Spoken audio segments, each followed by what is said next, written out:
Football heads, what's up? What's up? I am Jerry Azumah along with Sam Brief. Thank you for joining us for To The Points podcast.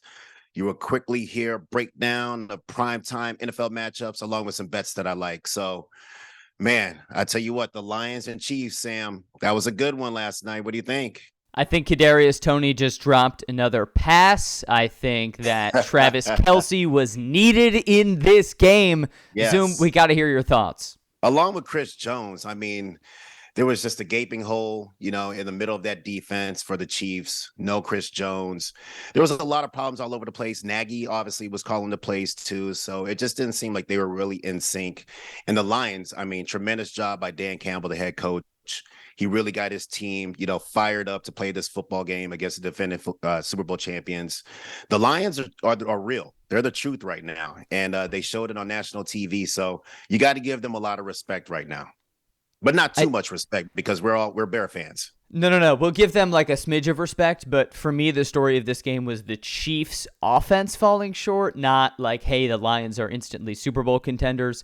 You mentioned Matt Nagy, which is sort of a bridge into what we're looking forward to next. I think I had a lot of the thoughts that Bears fans had watching some of the play calling in that game. It got a little sketchy with Matt Nagy. So speaking of Bears, I don't want to talk too much about the Lions being good. I want to talk about what the Bears are going to do against the Packers. And I know one of your really cool friends is joining us to do this. Peanut Tillman, he's going to be joining us as well. So we got some good stuff in store. But the Bears, you know what? There's a lot of swirling information going around about the Bears being, a possible contender, but we just don't know. There's a lot of question marks all over the place with this football team. Offensively, they have Justin Fields, and they should be good with him. They got DJ Moore. So we have some weapons that are in place. The offensive line is still a little shaky to my liking, but we'll see how that goes. And then defensively, I mean, this team is just really rebuilt, especially at the linebacker position. So if the big dogs up front can go and eat, then that means the secondary should be pretty good as well. So we have a lot of big shoes to fill. But at the same time, we're really looking forward to the Bears just coming out and showcasing what they have, showing that they're a contender, and get into some type of a rhythm, as a complete football team. Zoom, you picked the Bears. Jared Payton picked the Bears. I am picking the Bears. Now let's hear what this week's guest, Peanut Tillman, the legend himself, is picking. Let the Jordan Love era begin. They have a two-headed monster in Green Bay at the running back position. A.J. Dillon, Aaron Jones. Yeah, they nice. Jordan Love, I know he's not a rookie, but this is also kind of like his rookie year. Doesn't have a lot of playing time, where in Chicago we have an established quarterback in Justin Fields. I love that they got Darnell Wright with the 10th pick overall this year's draft, beef up that offensive line. And we got some weapons. We got DJ Moore. I think he's going to be the game changer for the Bears this year, especially game one. We saw what he did in the in the preseason. So, yeah, I'm thinking Bears over the Packers, 21-14. That's my predicament. Go Bears. Peanut Tillman, the best. Looks like we're all unanimous. Bear the hell down. Okay, Sunday Night Football. Zoom, ready for some primetime matchups. I am just salivating for your thoughts. Let's go Sunday Night Football. Cowboys at Giants. Hit me. Cowboys at Giants. Oh, my goodness. The NFC East showdown. Everything for Dallas starts and stops with Dak Prescott, as we know. And the Dallas Cowboys, they have a brand new offensive coordinator, Brian Schottenheimer. It's going to be up to him to really put all the pieces together. Offensively, they're not short of talent at the wide receiver spot. CeeDee Lamb, he should see a lot of touches this game. Michael Gallup and Cooks, they're also very solid options. The Giants secondary, though, they're really, really good. They really can get after the quarterback. Their pass rush can cause a lot of problems. They have a guy by the name of Thibodeau, and he is very disruptive. They have a rookie linebacker by Bobby. His name is Bobby Okoye. and he is very active. He's a tackling machine. They also have Dexter Lawrence in the middle. He's no joke. He's a big plug player. No Zeke this game, so it's going to be Pollard. He's going to get a lot of the touches, a lot of the action. He is a really good running back. And also Saquon Barkley for the Giants. I mean, I feel like he is going to get several touches. He's healthy finally. He settled his contract, so hopefully he put all that stuff behind him and he can just get spinning out there. Daniel Jones, he's very athletic. He's tall. He's a big body. He has a strong arm. I want to say he's like 6'5" or something like that, but they are not scared to run him at all. So, they're going to have to be ready to stop this guy. Now, Dallas, they struggle with defending the run. That I would say that's probably like their weakness right now. They drafted Mozzie Smith, and he can play. He's very disruptive. Michael Parsons, obviously, we know what he's about. I mean, he is, he should be up for Defensive Player of the Year awards. So they're going to have to try to put a hat on both of those guys, man, and slow them down. Now, the G-Men offensive line, they weren't really that great last year. They gave up a lot of sacks. So it's going to be a great matchup to watch. Waller is their new addition at tight end, so he should provide a spark offensively for them. The Cowboys secondary is extremely sharp, as we know. They have Diggs, and they are ball hawks. So if that ball gets hung up out there, they're going to try to steal that ball left and right. So overall, it should be a very exciting game. I think Dak just needs to be patient, not try to do too much, and just kind of let his players just play. You know what I'm saying? And spread the wealth all the way around. And the Giants, if they get this running game going, Saquon Barkley, it could be very disruptive, and it could be a long day for the Cowboys. So that's something to watch out for sure. But I think that right now we should just get right to the points. What do you think?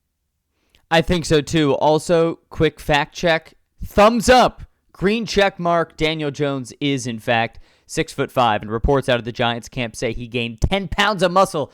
Big boy's up to 220. Let's get to the points. Let's get to the points. So the Giants are a 3.5 home dog. I think they'll play tough. I think that they'll possibly keep it close. Dayball, the head coach for the Giants, is a mastermind. He will have his team ready to go. But I'm going to roll with the G-Men to cover this. What do you think? I'm rolling with the Cowboys. Micah Parsons led defense. It is just too damn good. You know that if they lead the NFL in takeaways again, they are the first defense since the 1972-74 Steelers to lead the league in takeaways 3 years in a row. These guys are ball hawks. I am still not on the Daniel Jones hype train. Give me Dallas. Whoa, I don't know about that, but we will find out quick enough.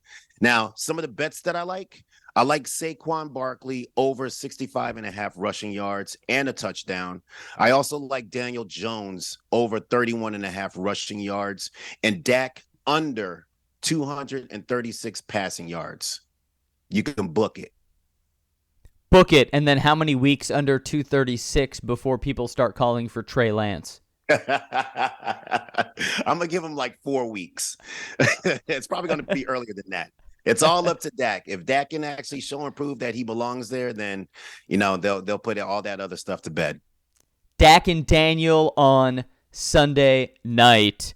Zoom, I know you like to keep it quick. How about Monday night when we have Aaron and Josh? Of course, that's Aaron Rodgers and Josh Allen. Monday Night Football, we get the debut of Aaron Rodgers in the Big Apple. Hit me. Yes, the Bills are at the Jets, and I am super excited for this game. I mean, it's going to be high-powered, and this game is very intriguing because Aaron Rodgers, he makes his debut to the Jets in a Jets uniform. So he goes from green to greener, I guess, and he is bringing all his boys with him. They are a very talented team over there, but the Buffalo Bills, they have a lot of talent and a lot of depth, especially defensively. So they're going to look to shut down Rodgers early and often. And Rodgers, I mean, he has Garrett Wilson, who was the offensive rookie of the year last year. So we know what he can do when he gets the ball in his hand. So I'm pretty sure that they're going to get a lot of targets to him. But the Bills also have Tre'Davious White, and Tre'Davious White is healthy now, and he is like a shutdown corner. So that's going to be a really nice matchup to see. And Rodgers, he brought a lot of familiar faces with him, with Cobb and Lazard. So you could trust and believe that he's going to go to the Old Faithful and start throwing the ball to them as well. But I'm a little worried about the Jets' offensive line. They fell apart last year a little bit with some injuries, and I think that might be the weakness of this team. But the Bills are fully aware of that, and they're going to do everything that they possibly can to disrupt all of that stuff. So no Von Miller, obviously, because his knee is hurt, so he's going to be out for this game. But defensively, they will miss him, but they have ballers all over the place. They have Leonard Floyd, who played for the Chicago Bears, and we know him well. They have Russo up front as well, coming off the edge. And they have the Pro Bowl safety, Jordan Poyer, and he's very active. So defensively, they're going to bring their A game, and it should be really explosive. And the Jets, they have a two-headed monster in the backfield. They have Breece Hall, and he is healthy also. And then Dalvin Cook, he's another healthy guy. And when these guys get going, it's going to be really tough to shut both of these guys down. So they're going to have to find a way to try to shut them down, but I don't know if they can. And the Bills, their offense, as we know, is elite, Sam.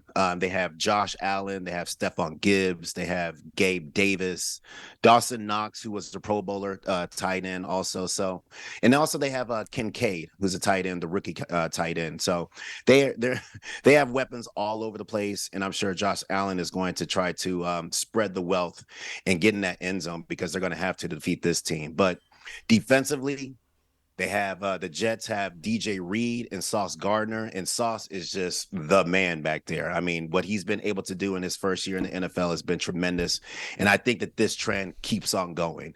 And then they also have Q Williams in the middle, and he is a big boy, extremely disruptive. Just got paid, I believe, a lot of money. So he's going to be going out there and he's going to show and prove for sure, along with Jefferson and Lawson.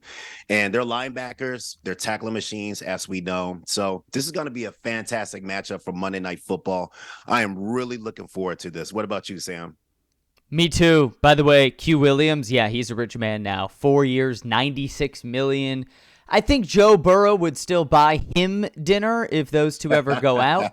But for now, I think Q will be content just sacking Joe Burrow. Yeah, you mentioned, speaking of sacks, that the Jets' offensive line seems to be like their weakness. Dwayne Brown said he basically played on one arm last year, and he'll protect Aaron Rodgers at all costs. But it sort of feels like this Jets' offensive line narrative is going to continue week 1 to week 17 because Aaron Rodgers, 39 years old, you do not want to see him running for his life. All right, Zoom, I'm antsy. I'm eager. You mentioned green. I've got money on my mind, but let's go to the points on Bills-Jets.